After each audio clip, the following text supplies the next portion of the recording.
Hey, here we are, Route 66. We're on day number 355 in our journey through the Bible. Since it's day 355, there's 365 days in a year. We're 10 days out.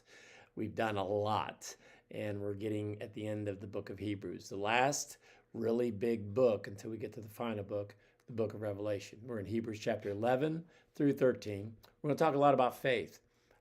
This is the practical aspect of the book of Hebrews. A lot of the Bible letters, the Paul's letters and some of the others, they have a lot of theology and doctrine and good teaching in the beginning of it. And then they say, so because of this, this is how we should live. Living by faith. And so that's what Hebrews 11 talks about, is faith that pleases God. It's been called the Hall of Faith. Lists so many names of Old Testament believers who trusted God and lived out their faith in real life. Life of obedience, endurance, hope of what was going to come. They didn't get everything that they hoped for, but they knew it would come. They trusted God. Faith trusts God even when the promises aren't immediately fulfilled. Then Hebrews chapter 12, because of this faith, because we know what's going to happen, because of all this that Jesus done, because Jesus is better, which is the theme of Hebrews, we're called to run the race that God has set before us, to fix our eyes on Jesus, who endured a lot of stuff to do what God wanted him to do. And we need to endure some stuff to do what God wants us to do, to endure the discipline that it takes. To pursue holiness, to realize that God sometimes disciplines his children for good when we've done wrong, and sometimes God even disciplines. In other words, he doesn't let us do things, or he makes us do things for our good as well. So just realize that life isn't always going to be comfortable, but we need to finish the race. And in chapter 13, to live faith daily, to live it out. These are practical exhortations for Christian living. Love, contentment, obedience to the leaders that we have, worship, Jesus Christ, the same yesterday, today, and forever. So some lessons, some practical lessons from these 3 chapters. One lesson, faith is active trust, not just believing in something.